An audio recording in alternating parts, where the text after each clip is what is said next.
Basic વાયરિંગનું શું છે, વાયરિંગના symbol કઈ રીતે હોય છે, અને જનરલ રિક્વાયરમેન્ટ જ્યારે પણ કોઈ આપણે વાયરિંગ કરીએ ત્યારે એની રિક્વાયરમેન્ટ શું હોય છે.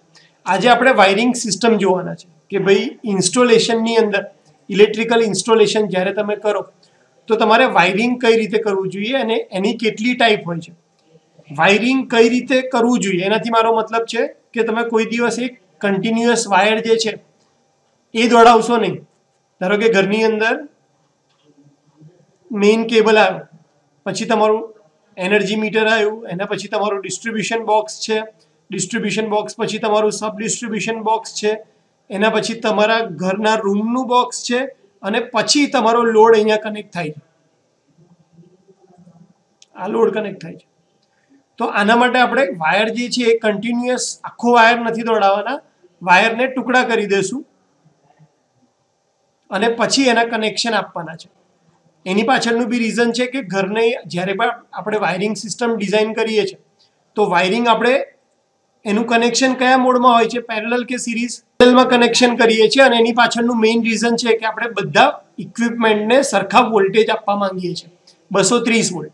એટલે ઘરનું વાયરિંગ હંમેશા, ઘર, ઇન્ડસ્ટ્રી, કોમર્શિયલ જેટલા પણ વાયરિંગ છે એ બધા હંમેશા પેરેલલમાં હોય છે, કારણ કે આપણા જેટલા પણ ઇક્વિપમેન્ટ છે એ વોલ્ટેજ ઓપરેટેડ ઇક્વિપમેન્ટ છે અને એનો વોલ્ટેજ બધા ઇક્વિપમેન્ટને સેમ મળે એટલા માટે આપણે બધા કનેક્શન પેરેલલમાં કરીએ છીએ. હવે જો તમારે પેરેલલમાં કનેક્શન કરવા હોય તો તમારે બધા વાયર્સને કોઈ એક પર્ટિક્યુલર પોઈન્ટથી ટેપિંગ આપવું પડે, અથવા તો આગળ જતા, ધારો કે આ જ વાયર હું આગળ લઈ જાઉં છું, અહીંયાથી હવે હું ટેપિંગ આપી દઈશ, આગળ લઈ જઈશ, અહીંયાથી હું ટેપિંગ આપીશ. તો આ જે ટેપિંગ આપવાની રીત છે કે તમે તમારા વાયરને આગળ લઈ જવા માંગો છો, એને કહેવાય છે વાયરિંગ સિસ્ટમ. વાયરિંગ સિસ્ટમની અંદર સૌથી પહેલાં તો જો તમારો લોડ વધારે હોય તો તમારે જે પણ સપ્લાય આવે છે એ બ્રેકર થ્રુ લાવવાનો હશે, અને જો તમારો લોડ ઓછો છે તો તમે જે સપ્લાય લાવો છો એ તમારે સ્વિચ થ્રુ લાવવાનો છે. સ્વિચ હંમેશા ફેઝ વાયરની સાથે જ કનેક્ટેડ હશે, અથવા કોઈ પૂછે કે સ્વિચ અને ફેઝ વાયર એકબીજા સાથે કઈ રીતે કનેક્ટેડ છે, સિરીઝ કે પેરેલલ, તો એનો આન્સર હંમેશા સિરીઝ આવશે, કે જે સ્વિચ છે એ ફેઝ વાયરની સિરીઝમાં હશે. એવી રીતે ફ્યુઝ માટે પણ સેમ વસ્તુ, કે ફ્યુઝ જે છે એ સ્વિચની હંમેશા સિરીઝમાં લાગે, અથવા તો ફેઝ વાયર સાથે હંમેશા સિરીઝમાં લાગે.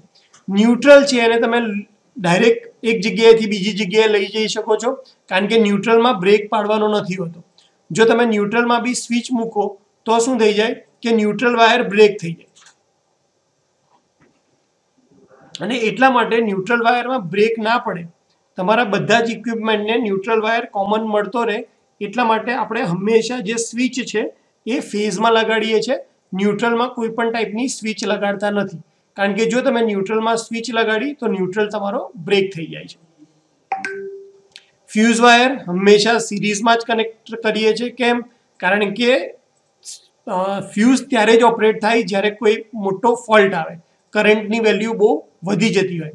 તો આવા કેસની અંદર તમારા બીજા ઇક્વિપમેન્ટને બચાવવા માટે તમારે આખો જે લોડ છે એ આઇસોલેટ કરવો પડે, અને એટલા માટે જો તમે ફ્યુઝને પેરેલલમાં લગાડી દો તો શું થઈ જાય કે જે કરંટ છે એ બધો ફોલ્ટ તરફ ડાયવર્ટ થાય, તમારું એક ઇક્વિપમેન્ટ જે છે એ અલગ રહી જાય. જ્યારે આપણો કન્સર્ન શું છે કે જેવો ફોલ્ટ થાય બધા ઇક્વિપમેન્ટ સેફ રહેવા જોઈએ, અને એટલા માટે ફ્યુઝ હંમેશા સિરીઝમાં લગાડવામાં આવે છે. બધા લેમ્પ હમણાં જ મેં કીધું એ રીતે કે પેરેલલમાં કનેક્ટ કરવામાં આવે છે, જેથી કરીને બધાને ફૂલ વોલ્ટેજ મળે, અને જો એને સપ્લાય વોલ્ટેજ પ્રોપર મળશે તો એ પ્રોપરલી કામ કરી શકશે. આ બધું કરવા માટે આપણે જે વાયરિંગ કરવું પડે એ બે રીતે તમે કરી શકો. વાયરનું જે એક્સટેન્શન કરવાનું છે તમે બે રીતે કરી શકો, જેમાં પહેલી રીત છે એને કહેવાય લૂપિંગ સિસ્ટમ. લૂપિંગ સિસ્ટમ એટલે કે એક જગ્યાએથી બીજી જગ્યાએ તમે લૂપ, આને હું લૂપ કહું, ફરીથી ફરીને જે જગ્યાએ તમે પાછા આવી શકો આને હું લૂપ કહી શકું. આની સાથે બીજું કનેક્ટ કરું તો આને હું લૂપમાં કહી શકું કે ભાઈ આ બધા એકબીજા સાથે લૂપમાં કનેક્ટેડ છે. બીજી સિસ્ટમ છે ટ્રી સિસ્ટમ. ઝાડ તમે જોયું હશે કે ભાઈ પહેલા નાનું હોય તો એક એનું થડ ધીરે ધીરે ડેવલપ થાય, એમાંથી પછી બ્રાન્ચીસ ડેવલપ થાય, એ બ્રાન્ચીસની સબ બ્રાન્ચીસ ડેવલપ થાય. આ રીતે એક એક કરીને આપણે જોઈએ એટલે તમને લૂપિંગ અને ટ્રી સિસ્ટમનો વધારે ખ્યાલ આવશે. તો જો સૌથી પહેલા આપણે લઈએ, અચ્છા આ તો બધાએ જોયું છે. તો અહીંયા ફિગરમાં જે દેખાય છે આ તમને આ જંક્શન બોક્સ છે. તમે જુઓ કે એક એમાં હંમેશા કનેક્શન હશે, એ ઇનકમિંગ છે. બીજું એમાંથી આઉટગોઈંગ જતું હશે અને આ જે હશે એ ઇક્વિપમેન્ટ સાથે કનેક્ટ થતું હશે. સીલિંગ રોઝ છે એની અંદર પણ એવું જ છે કે જ્યાંથી એક ટર્મિનલ ઇનકમિંગ છે ત્યાંથી બહાર આઉટ જતો હશે અને ત્યાંથી તમે ટેપ મારી સીલિંગ રોઝની અંદર ટેપિંગ કરી અને વાયર તમારું આગળ લઈ જઈ શકો. બ્રેકેટ હોલ્ડરની અંદર તમારી પાસે બે ટર્મિનલ હોય, ફેઝ અને ન્યુટ્રલ. તો ફેઝ ન્યુટ્રલ બંને સાઈડ તમે ટેપિંગ કરી શકો. ટેપિંગ એટલે કે ત્યાં જ બે વાયર, એક જ ફેઝની અંદર તમે બે વાયર લાવો, એક વાયર જે હશે એ અંદર આવતો હશે અને ત્યાંથી તમે બીજો વાયર બહાર કાઢો છો. તો આ ત્રણ અરેન્જમેન્ટ એટલે કે જંક્શન બોક્સ, સીલિંગ રોઝ અને બેટન હોલ્ડર, આ ત્રણ વસ્તુ એવી છે કે જેની અંદરથી તમે તમારો વાયર અથવા વાયરનું કનેક્શન છે એને તમે આગળ લઈ જઈ શકો. સૌથી પહેલા વાત કરીએ લૂપિંગ સિસ્ટમની. તો લૂપિંગ સિસ્ટમની અંદર પહેલો ટાઈપ છે કે તમે લૂપિંગ કરો છો સ્વિચમાંથી અને સીલિંગ રોઝમાંથી. આ કનેક્શન બધાને હવે વાયરિંગ ડાયાગ્રામ જોતા જાઓ અને એની અંદર તમારા આપણે જે કન્સેપ્ટ અત્યાર સુધી પહેલા 3 લેક્ચરમાં ભણ્યા એ આની અંદર યુઝ થતા જાય છે. ધારો કે હું કહું કે આને હું નામ આપી દઉં છું પી વાયર, આને હું નામ આપું છું પી, આને હું નામ આપું છું ક્યુ વાયર. તો પી વાયર છે એ ફ્યુઝ છે અથવા ફેઝ વાયર છે, સોરી ફેઝ વાયર છે. આપણે કઈ રીતે ખબર પડે કે અહીંયા ફ્યુઝ લાગેલો છે? ફ્યુઝ જ્યાં પણ લાગેલો હોય એ હંમેશા તમારો કયો હશે? Phase wire. ધારો કે તમને કોઈ વાયરિંગ ડાયાગ્રામ આપી દીધો અને તમારે આઈડેન્ટિફાઈ કરવાનું થાય કે આમાંથી ફેઝ કયો છે અને ન્યુટ્રલ કયો છે. તો જેમાં ફ્યુઝ હોય અથવા સ્વિચ લાગેલી હોય એ હંમેશા તમારો ફેઝ વાયર હશે અને જેમાં ફ્યુઝ અને સ્વિચ નહીં હોય એ તમારો ન્યુટ્રલ હશે. જો આ ફિગરમાં જુઓ તો સપ્લાય પહેલા ફેઝ વાયરમાંથી આવે છે, ફ્યુઝમાં થઈ અને સ્વિચમાં ગયો. આ સ્વિચમાંથી ટેપિંગ મારી અને તમે બીજી સ્વિચમાં આગળ લઈ ગયા. અચ્છા, ઓફ વાયર કોને કહેવાય? ઓફ વાયર એટલે પછી એમાંથી ફર્ધર એક્સટેન્શન કંઈ નહીં થઈ શકે.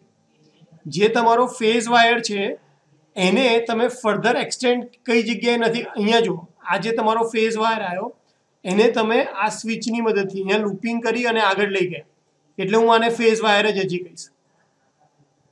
પણ એવો ફેઝ વાયર કે જે કોઈ કનેક્શનમાં જઈને અટકી જાય છે પછી ત્યાંથી આગળ નથી જતો, તો એને આપણે કહેશું ઓફ વાયર.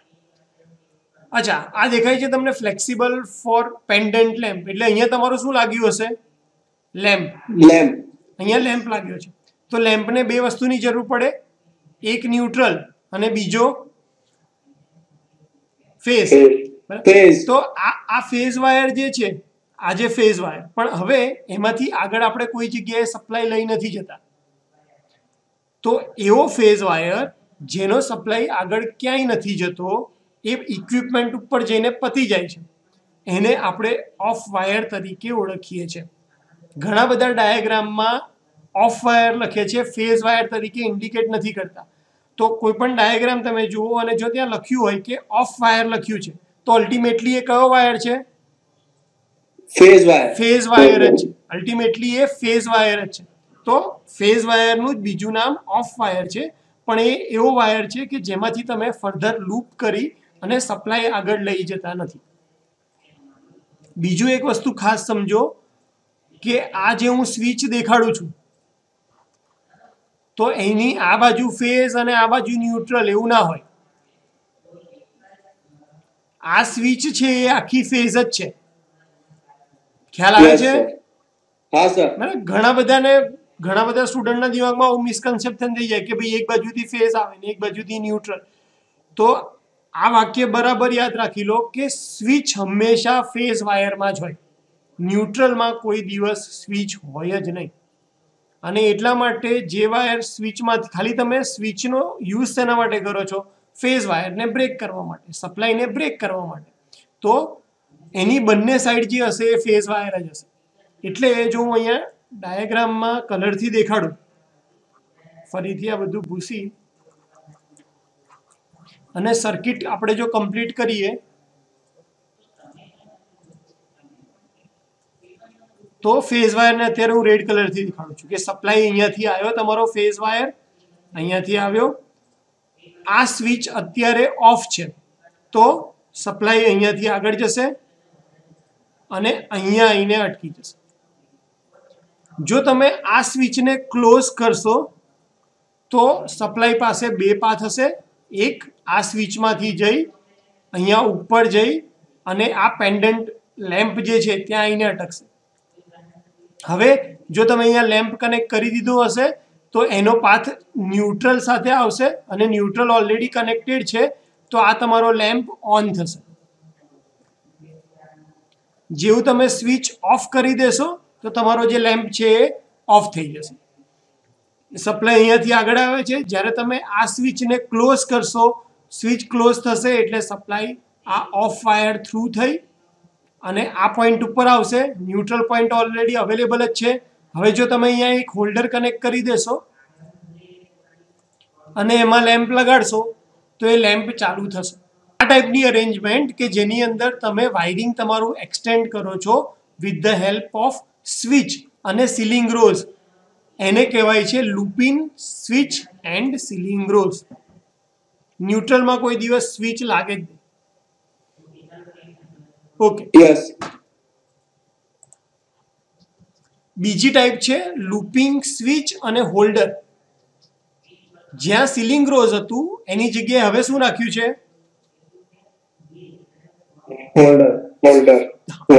ત્યાં હવે આપણે હોલ્ડર લગાડી દીધું છે. હવે તમને આ ડાયાગ્રામ મેં પહેલા તમને ફોટોગ્રાફ બી એટલે દેખાડ્યા કે તમે એકચ્યુઅલી વિઝ્યુઅલાઇઝ કરી શકો કે ભાઈ સ્વિચ કેવી દેખાય છે, હોલ્ડર કેવું દેખાય છે. એકવાર દેખાડી દો. જો આ તમારું જંક્શન બોક્સ છે, આ ટાઈપનું સીલિંગ રોઝ હોય અને આ તમારું હોલ્ડર છે. તો સ્વિચ વાળો કન્સેપ્ટ તો સેમ નો સેમ જ છે કે સ્વિચમાંથી તમે અહીંયાથી લૂપ લીધી, આગળ એક્સટેન્ડ કરતા ગયા જેટલું કનેક્શન તમારે લેવું હોય એટલું. પણ હવે સીલિંગ રોઝની જગ્યાએ આપણે શેમાંથી કનેક્શન લઈ લઈએ છીએ? હોલ્ડરમાંથી. તો સપ્લાય તમારો અહીંયાથી આવશે,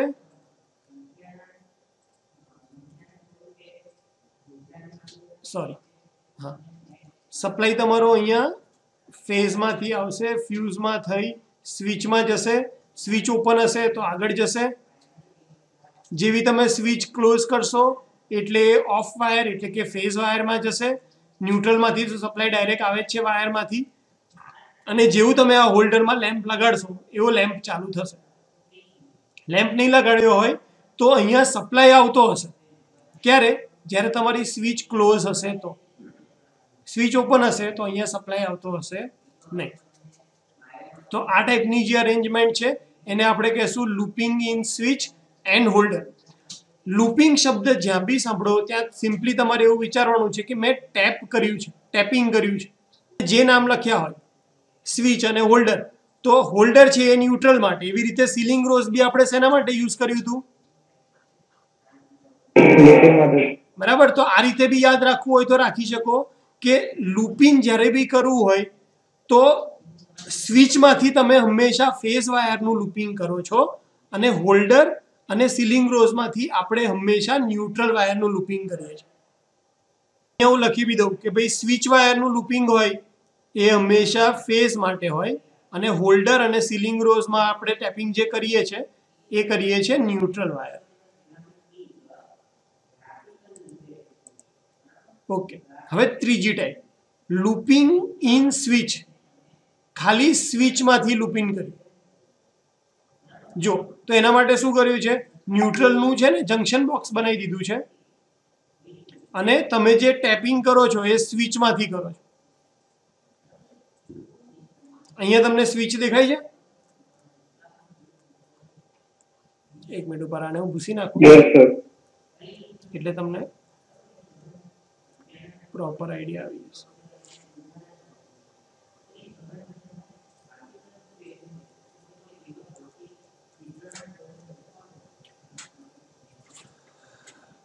જો અહીંયા ફેઝ વાયર અહીંયાથી આવે છે, ફ્યુઝમાંથી થઈ અહીંયા સ્વિચ છે જ્યાંથી સપ્લાય આગળ જાય છે. ન્યુટ્રલ વાયર કેવો આવે છે? અલગથી જ છે. અને અહીંયા તમે જંક્શન બોક્સનો યુઝ કરી લીધો છે, જેની મદદથી તમે ન્યુટ્રલને આગળ લઈ જાઓ છો. અહીંયા જંક્શન બોક્સ ના હોય અને તમે સિમ્પલ જોઈન્ટ મારી દો, એટલે કે આ વાયર આવ્યો તમારો અહીંયા સુધી, પછી વાયરનો જ જોઈન્ટ મારી અને આગળ લઈ જાઓ તો પણ ચાલશે. તો એ ટાઈપનું અરેન્જમેન્ટ કે જેની અંદર તમે સીલિંગ રોઝ અને હોલ્ડરમાંથી ન્યુટ્રલને આગળ નથી લઈ જતા, એકલી સ્વિચનો યુઝ કરો છો, એ સિસ્ટમને કહેવાશે લૂપિંગ સ્વિચ. આગળ જઈએ. Looping in ceiling rose. તો શું કર્યું છે? સીલિંગ રોઝમાંથી જ ફેઝ અને ન્યુટ્રલ બંનેનો લૂપ કરી અને આગળ લઈ જાય છે. દેખાય છે તમને અહીંયા ડાયાગ્રામમાં? Yes sir. જો ફેઝ વાયર ક્યાં ગયો? સીલિંગ રોઝની અંદર. ન્યુટ્રલ વાયર ક્યાં ગયો? સીલિંગ રોઝની અંદર. ત્યાંથી ટેપ કરી અને તમારા સ્વિચમાં લઈ ગયા અને અહીંયા તમારું હોલ્ડર લગાડી દીધું છે. આ જ વાયરને સીલિંગ રોઝમાંથી જ ફેઝ અને ન્યુટ્રલ બંનેને સીલિંગ રોઝમાંથી જ બહાર કાઢ્યા છે.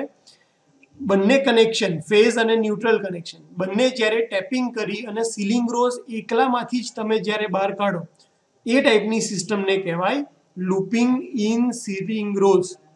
હવે લૂપિંગ ઇન જંક્શન બોક્સ. તો ફેઝ અને ન્યુટ્રલ વાયર બંને જ્યારે તમે જંક્શન બોક્સમાં લઈ જાઓ અને જંક્શન બોક્સમાંથી બંનેને એક્સટેન્ડ કર્યા કરો, તો એ ટાઈપના વાયરિંગને કહેવાય લૂપિંગ ઇન જંક્શન બોક્સ. ખ્યાલ આવે છે? Yes sir. Okay, next tree system. Tree system સૌથી ઈઝી. શું છે? જો RYB આ જે સ્વિચ પ્રોવાઈડ કરી છે ત્યાંથી આપણે વાયર એક્સટેન્ડ કરી દીધું છે અને આ વાયર સિસ્ટમની અંદર આપણે બ્રાન્ચ પાડી દીધી છે. જેવી રીતે ઝાડમાં કેવી રીતે બ્રાન્ચ પડે? ખ્યાલ આવે છે? હા સર. ચિત્રમાં મારા 40 માર્ક જ હતા, એટલે જરા સમજી જજો. ઓકે, તો ટ્રી સિસ્ટમની અંદર તમે RYB અલગથી આખા ડ્રો કરો છો વાયર અને એમાંથી ટેપિંગ લઈ વચ્ચેથી અને તમે કનેક્શન આપો છો. તો આને કહેવાય ટ્રી ટાઈપ સિસ્ટમ. તો હવે પછીના લેક્ચરમાં આપણે ઇલેક્ટ્રિકલ ડાયાગ્રામ્સ જોવાના છે અને ઇલેક્ટ્રિકલ ડાયાગ્રામ્સની અંદર કઈ રીતે અલગ અલગ લાઇટ ફેન કનેક્શન, લાઇટિંગ સબ સર્કિટનું કનેક્શન કઈ રીતે હોય છે, પાવર સર્કિટનું કનેક્શન કઈ રીતે હોય છે, કઈ રીતે તમે single line wiring diagram draw કરી શકો, કઈ રીતે મલ્ટી લાઇન ડાયાગ્રામ ડ્રો કરી શકો, આ બધા જ આપણે ઇન્ડિવિજ્યુઅલી એક એક કરીને સમજવાના છે. તો તમારો ટાઈમ આપવા માટે અને શાંતિથી સાંભળવા માટે થેન્ક યુ સો મચ.